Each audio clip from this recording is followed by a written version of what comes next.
Hello everyone and welcome to Don't Be Bored. Thank you for joining me on this journey through my top 100, and today we are there. The 10 best games in the world.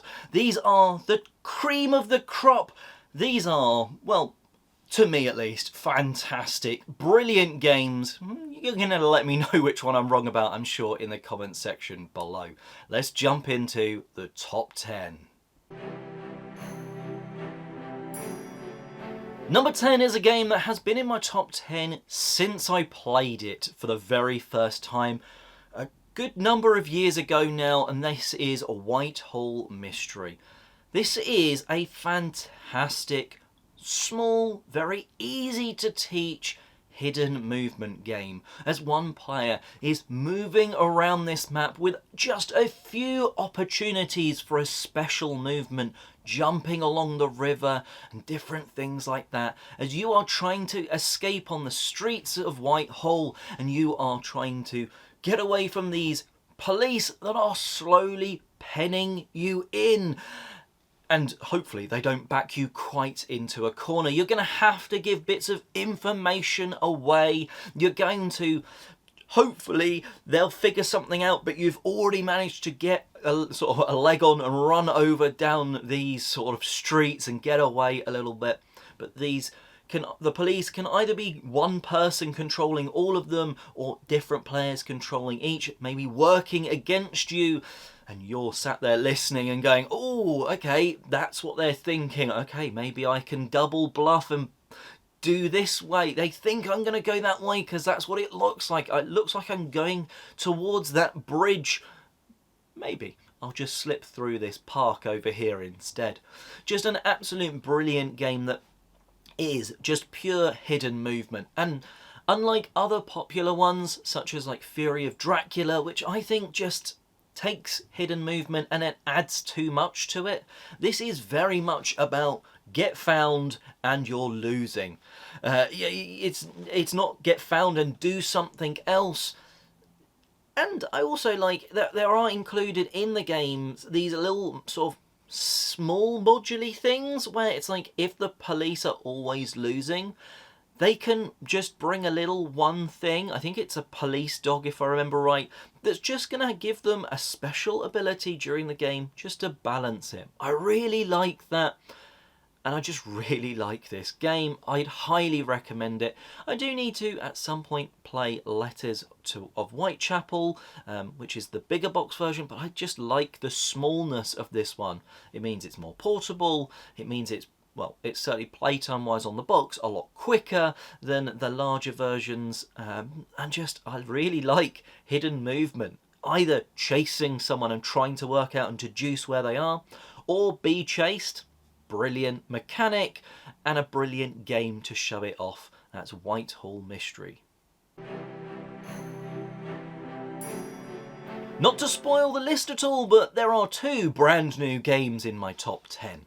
From the last time I did the list, and Thunder Road Vendetta is the first of the two. Coming in at number 9, this game is Roll and Move. Who would think that a roll and move game would be in anyone's top 10 since, 1990? Well, this is exactly what that mechanic should be used for.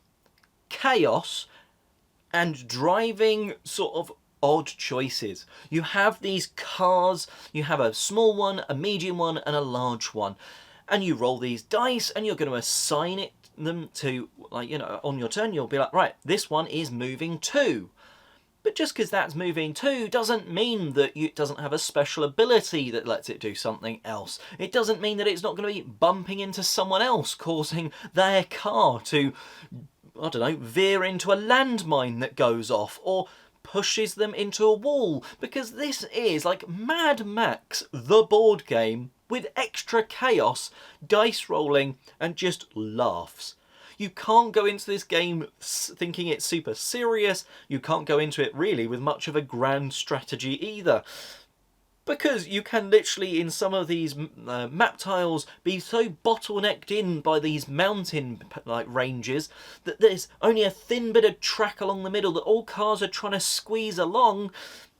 They're bumping into each other and colliding and being pushed left, right, diagonals into the wall that's exploded out the game. You've just lost one of your 3 vehicles. 9 times out of 10, this game ends because only one player is left. And then the rest of the time, that 1 time in 10, someone might actually win the race and get to the finish line. It's just brilliant chaos. And the expansions that you get in the Maximum Chrome edition, wow, they're all so much fun, and I'm really looking forward to playing. Now it's just arrived in the collection, my own version, my own copy of this game. Now I can actually also play the sort of arena of it as well, where you're driving around in a circle, and that sounds even more chaos. But what a fantastic, fun experience Thunder Road Vendetta is.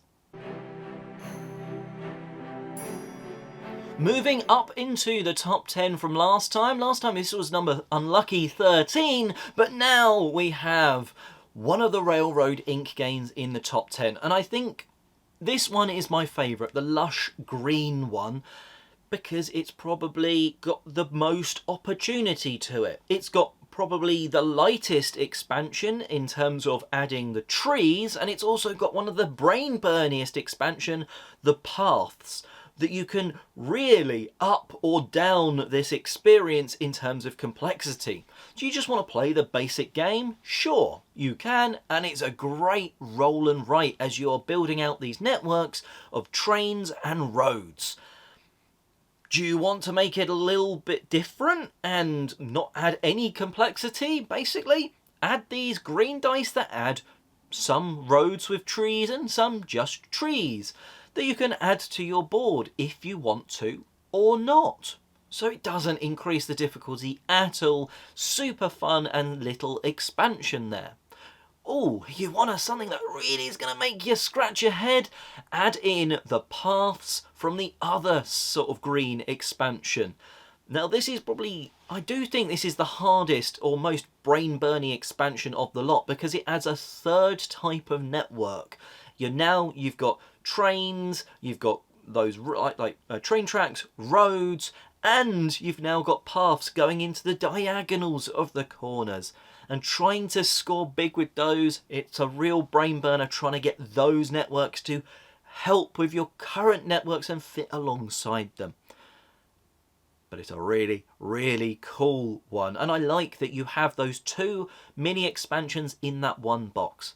After that, I think the blue one from the original pair with the lakes and the rivers, I really still do like that. But I think the green box, certainly at the moment, is the one that I'll get off the shelf most. Moving up 1 place to number 7 is Ticket to Ride Europe. Now I do have the anniversary edition on my shelf, and that is the version I would pick. While it's not perfect for every expansion because of the size of the carriages, it's a bit bigger, it's more colourful, it's got those special crafted carriages that I think are like 33% bigger than the normal carriages, which is why they don't work with all the expansions. But also, Ticket to Ride is just such a feel-good game. It's one of those ones that I can get to the table, and I might have to check how many train carriages we're supposed to use. I might have to check how many cards I'm dealing out. But other than that, I can deal that out, set the game up, and just sit there, play, and enjoy a game. It's a real, almost like a comfort food, a comfort board game to play, because it's easy, it's fun, and you can just enjoy making some routes. Yes, you can go down the cutthroatiness of trying to block people if you want, or you can just have a really fun time building out your routes, seeing other people complete theirs, and see who's done the best. I particularly like the Europe board. We know all the locations on it, which makes it slightly easier. All right, the America one is fine for that, but you know, I don't know every location in Japan, for instance. I do like that map. But Europe also adds in ferries, where you have to use those multicoloured locomotive cards that you're otherwise using for your set collection of a load of blues to claim a big route. It's got big routes. It's got like an 8 on there, which is, if you go for it, hard work, but a lot of points.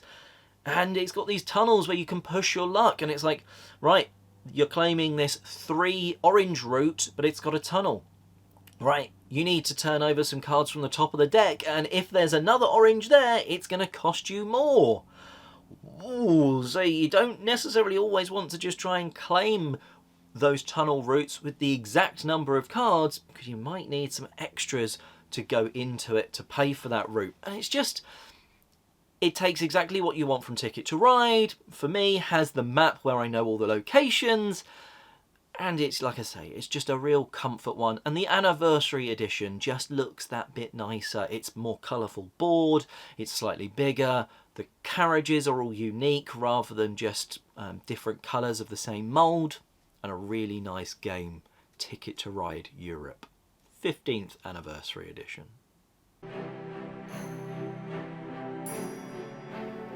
Onitama is a game that when I first played it, I had to check the box. Have I got a deluxe edition by accident? No, that is the standard version of the game. It comes in this box with a magnetic close that opens up to reveal the very nice chunky components that you're going to be using, these really nice large size cards that you're going to be actually using for the movement, and this neoprene mat that's rolled up in the box. I honestly did think there's no way this is the standard edition of Onitama, but it is. The components are fantastic and the gameplay is even better. This is a 2-player game for anyone that wants to play something akin to chess, but they don't want to learn all of chess, and they also want a game that will take 5 minutes. You're going to want to play again, so it never stays on the table for only 5 minutes. But what a fantastic game. This is driven by 5 cards, and the base game probably comes with like 20. I've got a couple of expansion cards shuffled in there, so I've got a massive wodge of deck of these movement cards, and you're only ever using 5 of them. You start with 2, your opponent starts with 2, and then there's one that starts basically next to the person who's starting the game. They will use one of their 2 and then put it next to their opponent, claiming that spare one that was off to the side, having moved one of their pieces to one of the things that is denoted on that movement card. Their opponent will then take their turn, choosing one of their 2 cards and then picking up that one that was just sort of passed towards them.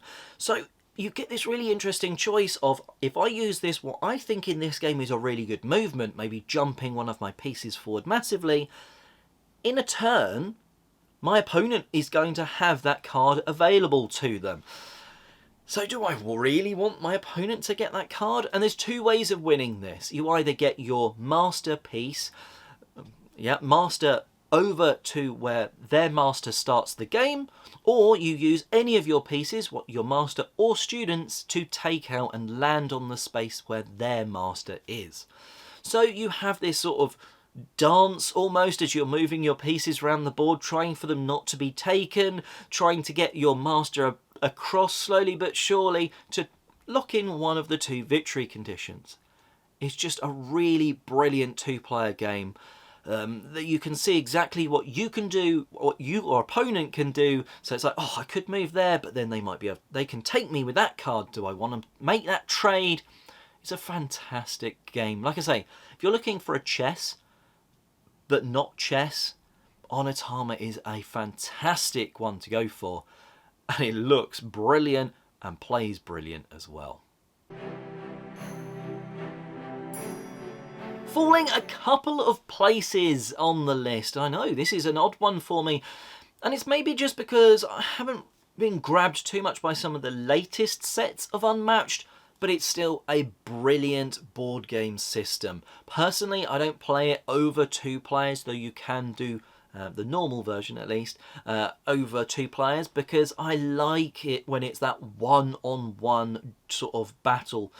I have a hero, you have a hero, we're going to use movement around this board, these cards to attack or defend, some having the option to be an attack or a defend card, which is nice versatility. Some scheme cards that are unique to your character, and your character could be Spider-Man, it could be Bigfoot, it could be Bruce Lee, and you've got all of these ones. On the list, for me, the top version of Unmatched is flicking between two. It's Cobble and Fog, or it's the latest Tales to Amaze. And that's because that also now means any of the heroes that I've already got, those characters, I can now play them, and I don't mind playing this with more than 2 players, it cooperatively against some basically AI'd or worked out decks, so predetermined decks that are shuffled, and the opponent like that Martian is going to be dropping aliens sort of onto the board. The next one, which I've played-ish, we won't talk about that anymore, is Teenage Mutant Ninja Turtles, cooperative game, but again, you can swap those Teenage Mutant Ninja Turtles out. Not only can you then maybe fight each other with those in a 2-player game, one-on-one, but you can also then have, going up against the Teenage Mutant Ninja Turtles villains, you could have, like I said, you could have any of the previous characters. You could have, like, Sinbad going up against them, or, you know, working in parallel with Deadpool, or, you know, it's just mental, the combinations you can get with this game. I really love it 2-player, and I was really worried about cooperatively, but it works an absolute dream as a co-op game, and that helps the game get to the table. It really does. That is Unmatched as a whole, either Tales to Amaze or Cobble and Fog, both in this slot because they are the top tier versions of this game. The last new game to my top 100. You may have guessed it if you've watched Don't Be Bored at all in the last year. It's a game that I hoped was going to be good. It was on my anticipated list for the year. I didn't know too much about it then. I didn't know what it was going to be and become in my life, because I've been absolutely absorbed into Star Wars Unlimited. This is a game which I have always stayed away from, this type of game. I've always gone, I don't want to get into Magic because then that's all you play. I don't want to go too much into Pokemon. I used to love, when I was a kid, collecting the Pokemon cards and trading them, but never really got into playing it too much. Friends have played Magic and tried to get me involved there, and I can see the appeal. But Star Wars Unlimited has really grabbed me. I've loved the sets. I've loved the ones that have come out. I've bought the starter sets. I've bought content from each of them, boxes to open packs, and I've crafted a number of different decks. Relatively good decks. I've still got, you know, absolutely destroyed at some of the weekly events I've managed to go to. I've also, like, come basically joint first in a couple, which was really odd. In fact, I even only lost one on a technicality, that I'd won one game 2-1, or one match 2-1, and someone else had won it 2-0. So technically they had a better score, but we'd won the same number of games. So I was like first 0.5, or so I basically came second in that because of the technicality, and they needed a first, second, third, and I just absolutely love it. It's one of those games that I can see myself continuing to like, but also, if the game stopped now and that was all of the cards ever available, I'd be happy. I've got a lot of them, and I can create little draft cubes or decks, multiplayer decks, draft content, sealed content, built premier decks. I can do all of that, and I'd be very happy to with just what is already available. So it's also a game where I wouldn't care if they never made more content of it. I want them to, but I'd also be very happy with what is already available. And I think that's a really important position to be in, because then I'm not necessarily always dragged into spending £100 every 3-4 months, and they do 3 releases a year, which can get expensive. But I love the either Imperials versus Rebels. I love the bounty hunters and the smuggling, the Mandalorians that are in there.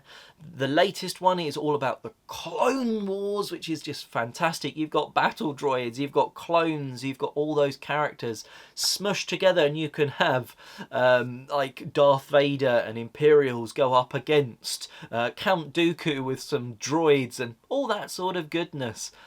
It's taken over my life a little bit. It's certainly taken away some of my board gaming time into just this one game, but I still love it. That's Star Wars Unlimited. Falling one place from last time is Terraforming Mars. This is a fantastic game. I know some people have issue with the artwork or component quality. The artwork, I don't mind the artwork. I actually quite like it, that some of it's a bit different. I like that. It feels like Terraforming Mars, and that's the vibe that I like. I could see one cohesive art style. Yes, that might be really good, but I'm happy with the art. Production quality, yeah, I've got rid of the original player boards. I've even got upgraded 3D printed tiles that they released. I've got so much content for this. You have to include the Prelude expansion. But wow, what a game. This is the biggest game that can still regularly hit the table for us. A lot of other games, if you've watched the whole top 100, a lot of bigger games have fallen because they don't hit the table. Whereas Terraforming Mars, even just happily getting this out with me and my wife, and we play this and absolutely adore the game. I love the drafting of the cards. Oh, that's going to be really good for them. I'm going to hold on to that so they don't get it and then not buy it so I don't need it. I love the engine building of I can build up all this extra titanium production so these cards are now going to be cheaper for me. I love the theming of actually terraforming Mars and putting the oceans down, putting that temperature and oxygen up. It's just, the theme ticks the box. Now I've upgraded everything. The production ticks the box. The gameplay, it's just brilliant. If it's the first time you ever play, God, I came out of that first play going, wow, that was a great experience, but my mind has been boggled of reading every single one of these cards that is completely unique. Yeah, this one might do something similar to this one, but every card in that deck is unique. And I remember coming out the first time playing going, that was great, but whew, I am done for the day now, sort of thing. Now we've got Prelude and we've played it so many times, I can look at a card and I pretty much know exactly what that does just from a mere glance. And I don't need that, it's not working with my engine. And when you're going for engine building, when you're building that up, when you're getting bigger resources, when you're flicking it to, I've probably got enough resources coming in each turn now, or each generation. Now I need to start spending them on points and leveling up the planet, which is going to get me points as well, terraforming rating and all that goodness. Just, it's a great game. It's that, like, for me personally, it's exactly what I want. It's got tile placement, it's got drafting, it's got engine building, things that I absolutely love. It's got a space theme that I absolutely love. It's exactly what I want from a chunky big game. That's Terraforming Mars. The last game had some tile placement, but the tile placement king is Carcassonne. It's akin to what I said with Ticket to Ride. It's one of those comfort games for me. We get this to the table periodically throughout the year, be it the winter edition, be it the big box version with loads of expansions that I've got in, and we can cherry pick like, I can't really be bothered with the flying machines this time. I'm going to not put those tiles in, but these ones we'll put in and it'll be a different slight experience. Be it some of the spin-off versions that there are, I really just like Carcassonne. I love that tile placement and the simple choice of you're putting this down. Are you sort of expanding this road? Are you going to try and claim it for those points? Do you want to hold on to that meeple though? Because maybe you've only got one meeple left to place, the rest of the stuff is locked in on the board. Oh, next time, if I pulled a monastery next time and I couldn't place a meeple on it, I'd be devastated. I love how this map grows out in front of you as you and the other players are growing this central board of tiles out. I absolutely hate it when you finish the game and there is a one tile gap in the middle. I will, more often than not, go, I know this isn't the best move for me, but it's really satisfying to put this tile perfectly in there, in that gap, so we have this lovely map grown in front of us. I just really like this one. You can get cutthroat and try and steal and ninja in on people's cities. The farmers that score massive points, you can try and ninja in on their field, or maybe are you claiming one early and not having a meeple that meeple for the rest of the game? I just think it's a fantastic game. Everyone should have it in the collection. If you're new to gaming, you should go and try Carcassonne, because it's an entry level gateway game to everything else. But it still sticks around as a brilliant game. It's not one that you will just play to get into the games, get into gaming. It's one you'll play and you'll keep playing it. A fantastic, pure tile placement game. That's Carcassonne. There's only 2 games on this entire list that didn't change places, and Love Letter is the second one and the final game on the list. To me, it's a brilliant game. It goes with me pretty much every time I'm seeing friends because it can fit in a bag, even a pocket. It is one that has travelled the most with me. I've taken it when we've been to America, to Canada. I've taken it when I went all the way to China, to Nepal. And I remember even playing the Love Letter in the back of a minibus, going through some of the mountains of Nepal. I've played this game in so many places. I've got so many versions of it. I've got like a Japanese art style. I can't read the cards, but I know how the game works. I've got the Batman one. I've got the Marvel one. I've got so many versions of it, but just the latest release that includes the Chancellor and the Spy. They just it expands the player count a little bit up to 6, which is quite nice. And it just, if you don't know what Love Letter is, it's a micro card game. And what that means is it's a small deck, like 20 cards, and that's like the entire experience. On a turn, you'll have 1 card in your hand, you'll draw another. You will use one of those 2 and keep hold of the other one. And you are trying to maybe guess what someone else's card is that they're holding on to. You play a guard. Are you the princess? No. They're not going to reveal what they are, but they're not the princess. It's their turn. They pick something up. They play it. Maybe they're comparing their card with you. And you're like, oh, I've held on to a priest. That's only a 2. All right, let's compare. Oh, you were the king. That's a 7. All right, I'm eliminated. I normally hate eliminations in games, but in Love Letter, the rounds are over so quick. Once you're eliminated, you're on the sidelines for 30 seconds before the next round is being shuffled and you're going.